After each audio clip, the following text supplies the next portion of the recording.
Dating Senador Manny Pacquiao magsasampa rin ng reklamo naman laban sa vlogger na si Norman Mangusin, also known as Francis Leo Marcos. Ano kayang kaso ito? Malaman natin sa balitang kumpirmado sigurado ni Radyo Patrol, Marlene Padiernos. Kita Winnie, hindi pa man nakakapagpiyansa, madaragdagan pa ang mga reklamong kinakaharap ng vlogger na si Norman Mangusin na kilala rin bilang Francis Leo Marcos. Ito ay matapos kumpirmahin ni dating Senator Manny Pacquiao na nakahanda na ang mga reklamong kanyang isasampa laban kay Mangusin, kabilang na ang cyber libel at iba pa. Kaugnay ito sa mga claim ni Mangusin noon na may pagkakautang umano si Pacquiao sa kanya na malaking halaga. Gayun din ang pang-iinsulto na ginawa nito sa kanyang pangalan at sa kanyang ina na si Mami D. Gate ni Pacquiao, hindi niya pa nakakasama kailanman si Mangusin at hindi rin niya anya katanggap-tanggap ang mga masasamang salitang binitawan nito laban sa kanya. Hindi lang yata isa kasi siyempre yung pagsisira niya sa pangalan ko, mag-claim siya na may utang ako sa kanya, parang sabi niya yung mama ko daw mukhang bakulaw, so nasasaktan ako nun. Hindi maganda yung mga ganong tao. Dapat huwag tularan, dapat tama yun, kulong na siya para manahimik na siya doon. Sabi ni Pacquiao, patatawarin niya si Mangusin kung magpa-public apology, pero tuloy pa rin ang kanyang isasampang reklamo na inaasahang ihahain ng kanyang abogado sa lalong madaling panahon. Kapamilya, nilipat na nga ang vlogger na si Norman Mangusin o mas kilala bilang Francis Leo Marcos sa Parañaque City Jail ngayong Biyernes ng umaga. Ito'y matapos hindi siya makapagpiyansa ng 120,000 pesos para sa kinakaharap niyang kaso na 12 counts of unjust vexation. Sabi ni Oreo, Boss Epeleng, kailan balik sa Oblo? Oy putang ikaw ang magpakilala at nang ikaw ipasok ko sa Oblo, tarantado. Doon, kung sakali mabalik ako, respetado ko ng tao ron, respetado ko ng lahat ng pangkat. At naging gobernador ako sa kulungan. Tarantado ka. Ito yung sinampa sa kanya ng vlogger na si MG. Samantala, naghain naman ng opposition for bail ang CIDG para pigilan kung sakali nga siya ay magpapiyansa dahil sa mga nakabinbin pa nitong mga kaso sa Pasay RTC, partikular na ang kasong estafa. Tayo may dark side. Siguro po ako ay ang nakasuhan po ko ng estafa dahil nag-issue ako ng cheque na hindi po nag-push through. So may natatandaan lang po ako dyan na meron akong complainant na tagagapan na kinasuhan ko ako ng estafa, which is naglaban ko kami sa korte at nanalo po ako, yung po ay acquitted. So baka sila rin po yung may gumawa niyang violation of 926 na yan. Yan po ay hindi po talaga ako tagagapan, hindi po kilala kung sino naman nagsampa niya. Saka isa pa sir, may mga possibility kasi at nakikita kami ng mga records na previously ginamit niya na ibang pangalan aside from Francis Leo Marcos. Ano po yung mga pangalan na yon, Sir Vic?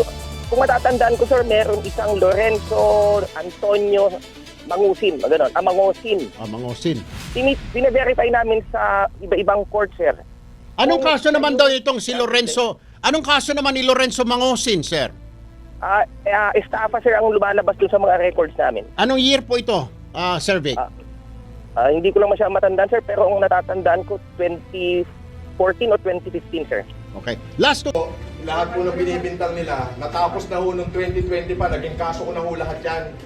At Natanggap ng pulisya kahapon ng commitment order mula sa Parañaque RTC Branch 294 na nag-uutos na ilipat na sa kustodiya ng BJMP si Mangusin. Ayon kay Police Colonel John Giyagi, hepe ng CIDG NCR, otomatikong naglalabas ng commitment order ang korte kapag naibalik na ng mga otoridad ang kopya ng warrant of arrest bilang patunay na naipatupad na ito. Sinabi rin ni Giyagi na naghain ng CIDG ng opposition for bail noong Miyerkules. Ngunit hanggang ngayon ay wala pa umanong tugon ng korte kaugnay dito. Dahil dito, ipinagtataka ng mga otoridad kung bakit hindi nakapagpiyasa si Mangusin sa kabila ng pagkakaroon ng pagkakataon na gawin ito. yan talaga yung mga poging nila lang. Malipat-lipat. Nag-uubos ng pera. Dami. Hindi mabawasan. Eto lang eh. Eto, sobrang pambil ko. Meron ako dito 100,000. Nasa bulsa ko lang. Di ba? May pambil na ako. Hindi naman siya nakapag-bail. Until now, kailangan namin kahapon maayos niya. At unfortunately, for unknown reason, ay hindi siya nakapag-bail. Ang bail naman lang niya for 12 counts is 120,000 pesos. So, it's either may problema sa documentation niya or wala siyang pangpiyansa. Pero Chief, nag-file po kayo ng opposition para po din sa pag-bail niya. Pwede po kayo detalye. Well, yes, meron tayo. Dahil akala nga natin makapag-bail siya. No? Dahil yung opposition natin kasi marami pang nakapending na kaso niya. Tapos, so inaano natin na meron ng mga kaso agad. So we received, nagpa-receive tayo dun sa korte kaso wala naman pa silang response. Number one kasi, kung hindi siya makapag-bail, maaaring wala siyang pera. Maaari. Pero imposible yun, di ba? Kilala naman natin sa FLN. At kilala natin na may kaibigan siya negosyante, yung pinuntahan niya sa Marinduque. Actually, feeling ko, ano na yun eh, nararamdaman niya na yun, kaya nakipagkaibigan na siya doon sa Marinduque eh. Pero pagkakala ko matagal niya ng kaibigan yun, kaya lang binuhay niya ulit yung pagkaibigan niya doon sa taga Marinduque dahil feeling ko medyo alam niya na talaga eh. Pero niro-rule out ko yung ano eh, yung dahil walang pera, imposible. Imposible walang pera sa FLM. 'Di ba? Nakikita naman natin kung paano mag-flex ng pera 'yan eh. Imposibleng walang pera. Pangalawa, ano pa yung possibilities? Yung sinabi ni Sir Diagi uli, yung sa documentation. Ngayon, nagtanong-tanong ako, no, hindi, kasi, di ba sa pelikula pag nanonood tayo, sa piyansa, ang alam natin, di ba may mga senaryo doon na, na nakulong si Robin Padilla, no, tapos biglang dadating yung nanay, papiyansahan siya. Di ba? Akala natin ganun kadali lang, yung halimbawa, nasa kulungan, ito, babayaran ko na dito ha. Tapos, marami palang proseso yan. Si FLM kasi, hindi naman siya ordinaryong citizen eh.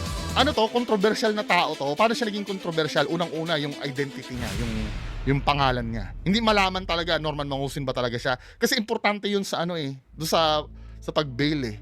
Nakalkal yung yung, di ba, yung mga birth certificates niya at naging questionable siya. Pangalawa, yung residency niya. O paano, lipat na naman kami. Ganyan talaga yung mga poging nila lang. Malipat-lipat. Ang masasabi ko lang dun, sir, kasi talaga nagta-travel din naman siya. At the same time, wala ding nakafocus sa kanya na i-serve yun. Ang hirap din, sir, sumunod dun sa mga tao. Kaya nga nung nakita namin, sir, tinanong namin kasi may bailable offense, tinanong namin kung nakapag-post na siya ng bail. Doon. Kaya lang sinabi niya na hindi siya nakapag-post ng bail dahil nga hindi niya naasikaso dahil nagbiyahe siya ng nagbiyahe. So, yung kaso niya sa optometry, hindi pa siya nagpapiyansa. Hindi pa po. Pero alam niya na may kaso siya na sa Tama po. Okay. Alam niya rin na may kaso siya doon sa violence against women. Alam niya din, sir. Hindi pa rin po siya nagpiyansa. Hindi pa rin po. Kasi Alright. nga umalis siya, sir. Umikot-ikot siya. Pumupunta siya Mindanao kung saan-saan. Bakit daw, sir? hindi na. Bakit daw? Anong dahilan niya at paikot-ikot siya? Ang official na explanation niya, sir, kasi nung kinausap namin siya, meron ng assisted by counsel naman siya. Ang sinasabi niya, sir, may mga businesses siya sa Mindanao at kung saan-saan. So, kailangan siya mag-travel. Kaya kailangan nung para alam kung saan siya hahanapin just in case na Feeling ko lang isa yun sa mga nagiging problema eh. Hindi ma-establish kung taga saan talaga siya. Yung mga IDs niya titingnan mo, di ba? Yung finlash niya dati, yung passport niya nakalagay Baguio. Birth certificate niya naman Samar. Or yung mga niya ngayon, yung sinabi nga ni Kalinisan sa LTO niya, di ba? Ang naka-address naman doon yung sa Green Meadows, wala na siya doon. So hindi talaga alam kung saan siya nakatira. Ngayon, kung sasabihin niya naman, nangungupahan siya dito sa, let's say doon sa dati, doon sa BF, kailangan mag-present siya ng proof na nakatira siya doon. For example, yung contract of lease. May kontrata siya na nangungupahan nga siya doon. Feeling ko wala. Diba? Hindi siya may issue ng barangay doon sa mga ganung bagay. Kaya yun ang nakikita kong problem dito. Siguro more on documentation ito. Lalo na ngayon na na alam mo na, 'di ba, mainit-init siya sa pulis na talagang lahat ay sisilipin tungkol sa kanya. Sana yung ko sa kanya is yung pagbablog niya, yung pag-ano niya is sana huwag mambabastos ng mga organization, leaders that are masasampalin niya and then he's making a mockery of the organization. Sana maging aral sa kanya yan. Kasi hindi tama kahit saan mo tingnan yung ginagawa niya na kahit general, sasampalin niya, hindi tama. Sa maging aral sa kanya. Alam mo ba na nagpapasalamat ako sa Diyos? Hindi ako natuloy maging senador. Kasi kung naging senador ako, si Chis Escudero, si Joel Villanueva, pinagsusuntok ko na sa mukha lahat yan. Wow! Hindi lang, hindi ako naging senador. Kung naging senador ako, baka nakakulong na uli ako. Alam mo kung anong kaso ko? Physical injury ulit. Bakit? Lahat ng mga senador na dawit dyan sa korupsyon, babasagin ko mukha. Sa suntok. Pakikipagsuntukan talaga ako sa kanila.